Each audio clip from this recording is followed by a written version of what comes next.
ആരാ? ആരെന്ന് പറഞ്ഞില്ലല്ലോ. എന്റെ പേര് പൊടിയമ്പിള്ള, വിക്രമരാജാവല്ലേ? എന്തു വേണം? കാണാനാ, ഒന്ന് സംസാരിക്കണം. എവിടുന്നാ പറഞ്ഞേ? കൊട്ടാരത്തിൽ നിന്നാ. മഹാറാണിയുടെ പുതിയ ഡ്രൈവറാണ്. ഓഹോ. എന്താ ചാരയം വേണമെന്നുണ്ടോ? വേണ്ട. കഞ്ചാവ്? അപ്പോ ദുശീലങ്ങൾ ഒന്നുമില്ല? ഒന്നുമില്ല. ഒന്നുമില്ല? ഒന്നുമില്ല. കൊള്ളാവുന്നവനെന്ന് അർത്ഥം. ആട്ടെ, ഇപ്പൊ എന്താ വേണ്ടേ? പേടിക്കാതെ പറഞ്ഞോളൂ കേട്ടോ. മഹാറാണിയുടെ സ്വത്തിനെ പറ്റി ചില കാര്യങ്ങൾ സംസാരിക്കാൻ വന്നതാ. ഓഹോ. അമ്മായി സ്വത്തൊന്നും എനിക്ക് തരില്ല എന്നും പറഞ്ഞ് കൊട്ടാരത്തിൽ നിന്ന് എന്നെ പിടിച്ച് പുറത്താക്കിയതല്ലേ? അതെനിക്കറിയാം. പിന്നെ എന്തിനാ ഇങ്ങോട്ട് വന്നേ? സ്വത്തിന്റെ ഒരു നല്ല ഭാഗം വിക്രമൻ തമ്പുരാന് കിട്ടാൻ ചില മാർഗങ്ങളുണ്ട്. ഇപ്പോ പണത്തിന് എനിക്കത്ര അത്യാവശ്യമൊന്നും ഇല്ല. ജലജ എന്ന് പേരുള്ള ഒരു സ്ത്രീയാണ് എന്റെ എല്ലാ ചെലവും നടത്തി തരുന്നത്. പിന്നെ വലിയ വലിയ ഹോട്ടലുകളിൽ ഒരു കൂട്ടം നൃത്തം നടത്തത്തില്ലേ, നഗ്ന നൃത്തം.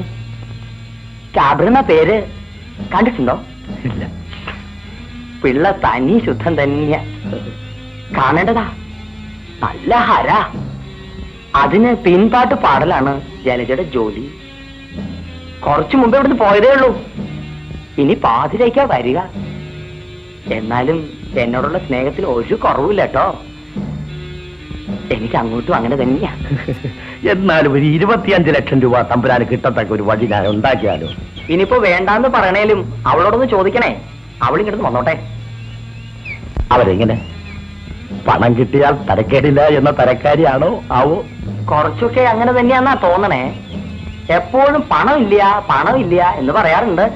എന്നാൽ മിസ് ജലജയെ ഞാൻ ഒന്ന് കണ്ട് സംസാരിക്കട്ടെ? ആയിക്കോട്ടെ. അവളോട് പറയൂ ഞാനാണ് അങ്ങോട്ട് പറഞ്ഞ് അയച്ചതെന്ന്. ജലജ എന്താ പറയണോ അതങ്ങോട്ട് ചെയ്യാൻ ഞാൻ തയ്യാറാണെന്ന് പറഞ്ഞോളൂ കേട്ടോ.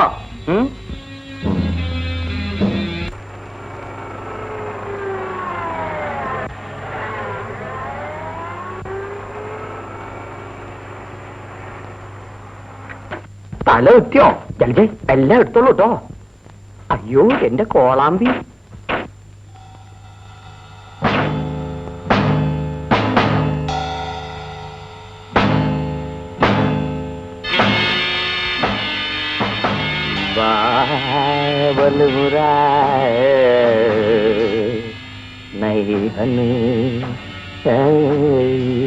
അപ്പോ ഇവിടെ അങ്ങ് സുഖമായി കൂടിക്കോളൂ.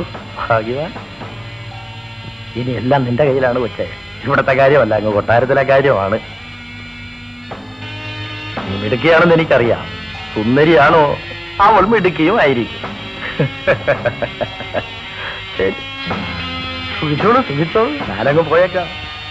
പക്ഷെ ഒരു കാര്യം, ഒരുപാട് ജോലി ചെയ്യാൻ കിടക്കാണേ. ക്ഷീണിക്കണ്ട കേട്ടോ.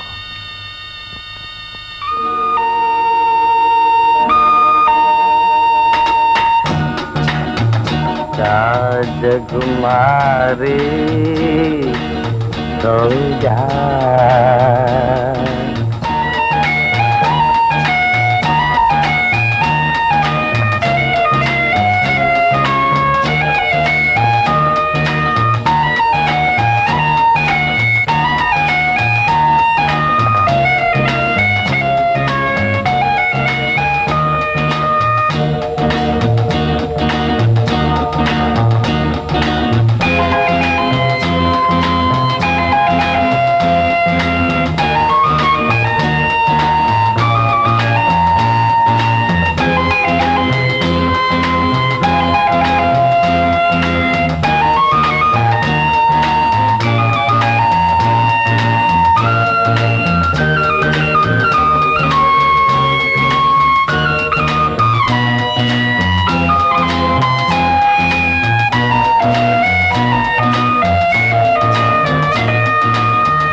എല്ലാം ഞാൻ സമ്മതിക്കാം. പക്ഷേ നിന്നെ പിരിഞ്ഞ് ഒറ്റയ്ക്ക് ഇങ്ങനെ ജീവിക്കുന്നത് ഓർക്കുമ്പോ ഈ കുന്തത്തിൽ നിന്ന് ഇറങ്ങി പുറപ്പെടേണ്ടിയില്ലായിരുന്നു എന്ന് തോന്നുന്നു. കുറച്ചു ദിവസത്തേക്കല്ലേ, ഈ ദിവസങ്ങൾ വേഗം പോകും. എനിക്ക് ഒരു നിമിഷം പോലും നിന്നെ കാണാതിരിക്കാൻ പറ്റില്ല. എന്റെ പ്രകൃതം അങ്ങനെ ആയിപ്പോയി. ഞാനൊരു പാവമല്ലേ? മണ്ടത്തരങ്ങളൊന്നും കാണിക്കരുത്. നമ്മുടെ പദ്ധതി പൊളിക്കരുത്. സമയം കിട്ടുമ്പോഴൊക്കെ ഞാനിങ്ങ് ഒളിച്ചു പോരാ. അത് പോരാ, നീ ദിവസം വരണം.